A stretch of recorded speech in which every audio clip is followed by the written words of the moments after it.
Dan menurut aku sendiri di film Tumbal Darah tuh aku ngerti, oh orang yang penuh kebencian, orang yang melakukan banyak tindakan-tindakan jahat itu sebenarnya orang baik yang banyak menghadapi ketidakadilan.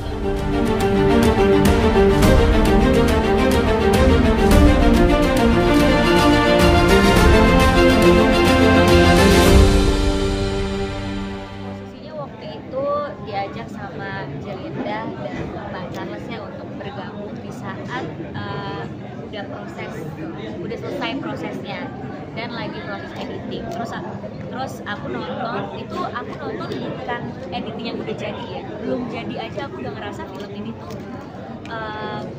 bener-bener aku banget gitu, tipe film horor yang gak cuma nakut-nakutin tapi ada banyak isu yang diangkat dan itu sesuai sama visi sinema juga. Kalau bikin film kita pengen mengangkat isu-isu yang penting karena kita yakin film itu media yang sangat efisien untuk kita bisa menyampaikan pesan ke penonton dan hopefully penonton bisa banyak yang menyatu dengan cerita ini, banyak yang merasa dekat. Dan akhirnya bilang sama Cilinda dan Pak Charles, malah aku berterima kasih banget karena sinema aku udah boleh bergabung di proyek ini gitu. Jadi kita banyak belajar banget bagaimana memproduksi film horor yang unsurnya tuh lengkap, bukannya cuma serem doang yang dijual tapi juga isu penting, komedinya juga ada, pesan-pesan tersirat yang itu bisa menjadi bahan refleksi untuk kita setelah nonton gitu ya. Karena menurut aku horor ini kan genre-nya masif banget. Orang Indonesia tuh suka nonton film horor, terbukti dari angka penontonnya kan. Nah berarti kan kalau kita mau ngasih tahu penonton sesuatu, genre horor ini efektif banget gitu. Jadi senang banget bisa bergabung dan bagaimana keterlibatannya.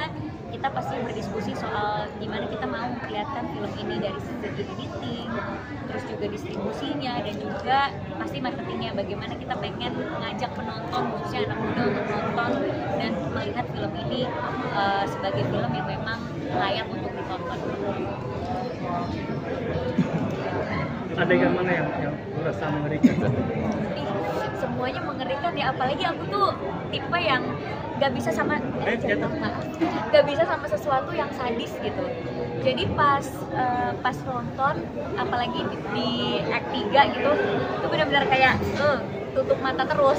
Dan ini kan isunya ibu hamil ya, aku perempuan, jadi kan kita merasain sakitnya dia gitu.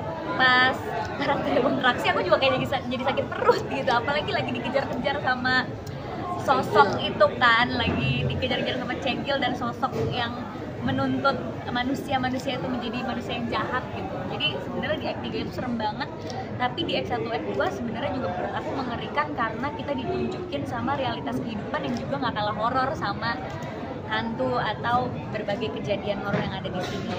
Oh sama adegan yang pas menuju ke klinik terus ketemu sama kakek-kakek itu tuh juga ngagetin ya. Aku kayak kenapa di situ saya nggak nebak ada di situ, ternyata ada.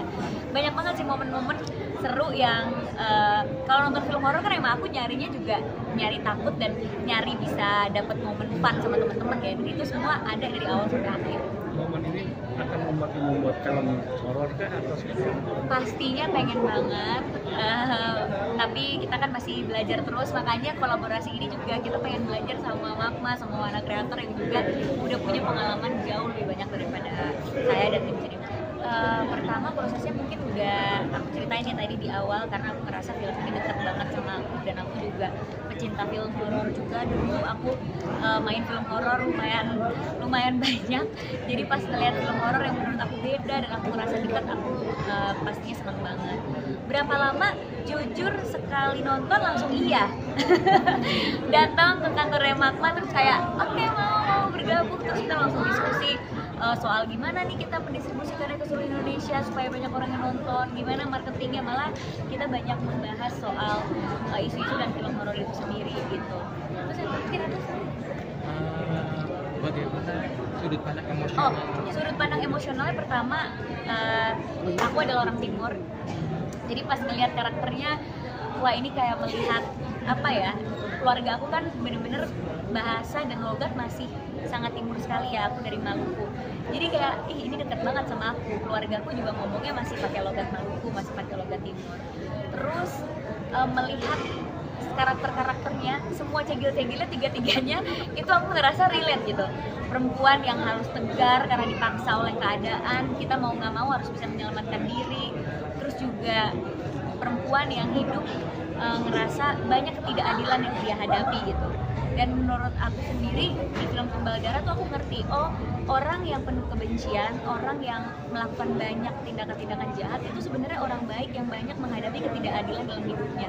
Dan menurut aku itu adalah pesan yang penting banget, makanya jadinya dekat banget secara emosional di film Tumbal Darah dan diri aku juga.